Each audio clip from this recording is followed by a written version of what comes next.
দর্শক মন্ডলী, আসসালামু আলাইকুম। আমার নাম ডক্টর তাজিন আফরোজ শাহ এবং আমি বর্তমানে এনাম মেডিকেল কলেজ হাসপাতালে মেডিসিনের প্রফেসর হিসেবে কর্মরত আছি। আসুন আজকে আমরা একটু ডেঙ্গু নিয়ে কিছু কথাবার্তা বলি। বর্তমান প্রেক্ষাপটে ডেঙ্গু একটি আতঙ্কের নাম।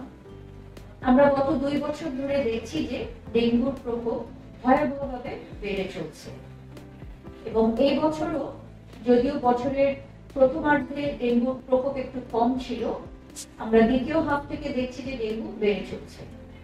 তবে ডেঙ্গুকে আসলেই মারাত্মক ভয় কোনো কিছু না দর্শক মন্ডলী, আমরা যদি কিছু নিয়ম কানুন মেনে চলি এবং সতর্কতা অবলম্বন করি, ডেঙ্গুকে ভয় পাওয়ার কিছুই নেই। একটা ডেঙ্গু রোগী কি নিয়ে প্রেজেন্ট করবে? অতিরিক্ত জ্বর 102-103 এর উপরে, মাথা ব্যথা, চোখের পিছনে ব্যথা, মাজা বা কোমর ব্যথা, গিরা ব্যথা অথবা সর্বাঙ্গে ব্যথা, সবগুলোই যে একটা রোগীর থাকবে তা কিন্তু নয়, সে ভেরিয়াস কম্বিনেশন নিয়ে প্রেজেন্ট করতে পারে। তাহলে এখন যারা জ্বর আক্রান্ত হচ্ছে, আমি অ্যাডভাইস করব যে আপনারা জ্বর হলেই অবিলম্বে একজন ডক্টরের শরণাপন্ন হবেন। ডক্টরের পরামর্শ মতো আপনারা পরীক্ষা নিরীক্ষা করবেন এবং ডক্টরের পরামর্শ মতো আপনারা ওষুধ খাবেন। মনে রাখবেন যে ডেঙ্গু রোগে অ্যান্টিবায়োটিকের একদমই কোনো ভূমিকা নেই এবং ডেঙ্গু রোগ হলে আমরা শরীরে যতই ব্যথা থাকুক, আমরা ব্যথার ওষুধ খেতে একদমই নিষেধ করে থাকি। ডেঙ্গু হলেই কি আমাদেরকে হসপিটালে ভর্তি হতে হবে? না দর্শক মন্ডলী, রোগীটি যদি অল্প বয়স্ক হয়, পর্যাপ্ত খাওয়া দাওয়া করতে পারে, তাহলে আমরা বলবো যে প্রথমেই ভর্তি না হয়ে আপনি আগে রক্ত পরীক্ষা করে আপনার ডক্টরের পরামর্শ নেবেন। তবে হ্যাঁ, যেই রোগী বয়স্ক, যে রোগীর ব্লাড প্রেশার বা ডায়াবেটিস, হাঁপানি এই ধরনের কোনো রোগ আছে, কিংবা যে রোগী গর্ভবতী, যে রোগী খেতে পারছে না, শ্বাসকষ্ট হচ্ছে, বমি বা পাতলা পায়খানা আছে, তাদেরকে আমরা অ্যাডভাইস করি ভর্তি হয়ে যেতে। ডেঙ্গু হলে স্বাভাবিক নিয়মে প্লেটলেট কাউন্ট কমে এবং এটা কমা শুরু হয় যখন রোগীর আর জ্বর থাকে না এবং রোগীর শরীরটা ভালো লাগে।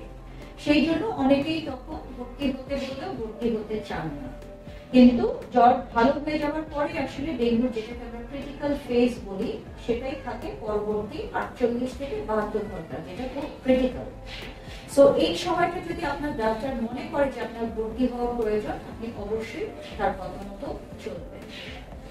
পর্যাপ্ত পুষ্টি, পর্যাপ্ত পরিমাণে পানাহার এবং যদি যেখানে আমাদের স্যালাইন প্রয়োজন হবে, যদি স্যালাইন দেওয়া হয়, এটাই হচ্ছে ডেঙ্গু রোগীর মেইন চিকিৎসা। এবং আপনার ডাক্তার বুঝবে কখন আপনার শরীরে রক্ত দিতে হবে বা প্লেটলেট দিতে হবে। তাহলে আসুন দর্শক মন্ডলী, আমরা সবাই একটু ডেঙ্গু সম্বন্ধে সাবধান হই।